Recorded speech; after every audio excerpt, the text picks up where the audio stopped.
je suis Mapenda Faye, candidat de la coalition And Liggéey Sunu Gox, commune de Pikine Nord. Nous nous sommes réunis aujourd'hui pour interpeller le président Macky Sall, le président de la République, M. Macky Sall, pour interpeller toutes les autorités étatiques sur ce qui se passe à Pikine Nord et sur même le discours que le maire Amadou Diarra, un comédien, je dis bien, a eu à prononcer lors d'un discours récent. Quand il dit qu'il a octroyé un marché à un promoteur qui s'est enfui avec l'argent, sans pour autant que les travaux ne soient réalisés, ça veut dire que ça, c'est très grave. Venant d'une personne qui se dit expert en décentralisation, moi je me dis qu'il ne connaît même pas les b.a.-ba de la décentralisation. Donc sur quelle base le président Macky Sall l'a nommé en lui, je pense sur le même décret.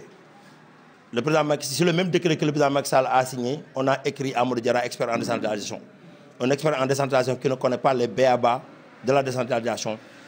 Je pense qu'il urge d'interpeller le président de la République pour lui demander d'où est-ce qu'il a eu les informations ou sur quelle base ou quel est le diplôme qu'on lui a présenté pour lui faire comprendre ou savoir que M. Amadou Diarra est expert en décentralisation.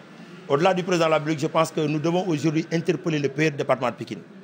Je pense que c'est une accusation très grave aussi qu'il a formulée à l'endroit du pire département de Pikine, qui lui aussi a payé au promoteur Cheikh Diène de l'argent avec lequel il s'est enfui, sans pour autant que les travaux ne soient réalisés. Ça aussi, je pense que c'est une déclaration trop grave à l'endroit du pire département de Pikine. Nous l'interpellons aussi. Nous interpellons aussi la Cour des comptes. Parce que ce que M. Amadou Diarra a dit, c'est un aveu. Personne ne l'a dit, c'est lui-même qui l'a dit. Quand, à Pikine, un payeur peut payer un promoteur qui s'en va avec notre argent, sans pour autant que les travaux ne soient réalisés, ça veut dire que je pense que le payeur doit être interpellé. Parce que si c'est le cas à Pikine Nord, ça veut dire que c'est le cas à Pikine Est, à Pikine Ouest. Cela veut dire que c'est le cas dans toutes les communes départements. Cela veut dire que c'est le cas au niveau de la ville de Pikine. Et ça aussi, je pense que nous, Pikine Nord, nous ne laisserons pas faire. Nous sommes en train de l'interpeller. S'il ne réagit pas, nous allons le saisir par écrit. Nous allons aussi saisir la Cour des comptes par écrit. Nous allons saisir aussi le président de la République par écrit, pour que la lanterne des Nord Pikinois soit étayée par rapport à ce dossier-là. Bien sûr, c'est des erreurs qu'on doit corriger en urgence. Parce que c'est lui-même qui l'a dit. Ce n'est pas une accusation. Mais c'est Amadou Diarra lui-même qui a prononcé les mots que je viens de prononcer. Donc quand il le dit, je pense que tout le monde est interpellé. Quand les gens sont interpellés, c'est lui qui a porté des accusations à l'endroit du payeur.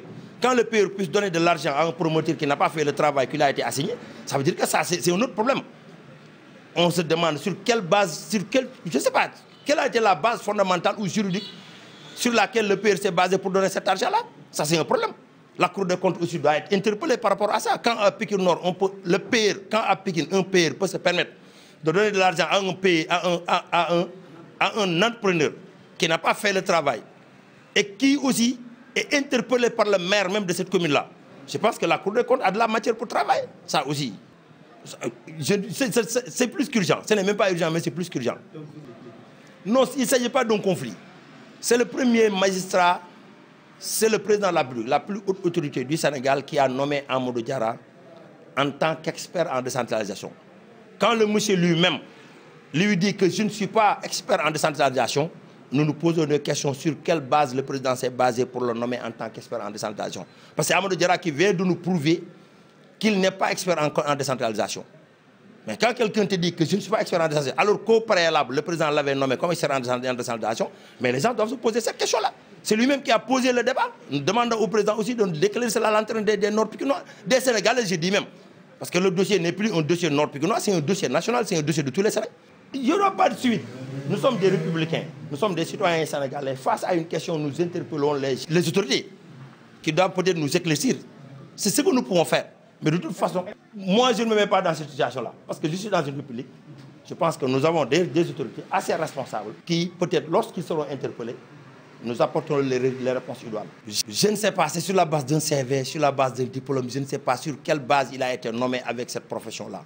C'est pour ça que nous interpellons le président de la République pour savoir sur quelle base il a été nommé. Sur la base d'un CV ou d'un diplôme ou je ne sais pas quoi. Nous ne savons pas. C'est pour ça que nous demandons. Si je savais, j'allais vous dire, il a été nommé sur cette base-là, je ne sais pas. En tout cas, il a été nommé avec cette profession-là, avec un décret signé par la plus haute autorité de ce pays-là. Nous devons nous poser des questions. C'est pour ça que nous interpellons le président de la République, pour que notre lanterne soit éclairée. Bon, pour le cas Cheikh Yérim Seck, il m'a interpellé pour dire que je venais à la paix en 2014, ce qui est faux. Parce qu'en 2012 déjà, au deuxième tour en 2012, lorsque Pape Samba Diop, chef de cabinet politique du président Macky Sall, avait appelé à Pikine Nord pour dire que le président devait changer d'itinéraire, pour ne pas passer à Talimok pour finalement passé par Icotaf, parce qu'ils ont reçu des informations comme quoi que le président, le maire, comme quoi que Amadou Diarra menaçait de saboter la caravane du président. Je faisais partie des gens qui s'étaient engagés à sécuriser le président pour que le même itinéraire soit respecté, ce qui fut chose faite. Donc en 2012, quelqu'un qui sécurise le président, lorsqu'il était à l'opposition, Amadou Diarra qui était au pouvoir, ne pas venir à la paix en 2014. Je lui ai dit, même pour ces élections-là, deuxième tour, 2019, pour sécuriser les bureaux de vote le jour des élections, c'est moi-même et l'honorable député Salamata Kora qui avait cotisé pour sécuriser les bureaux de vote. Salamata Kora avait donné 100 000, moi-même j'avais donné 75 000. Quelqu'un qui donne son argent pendant que Macky Sall était dans l'opposition ne pas venir au parti en 2014. En 2014, oui, j'étais avec Yérim Seck. Mais c'est lui-même qui est passé le premier avant moi.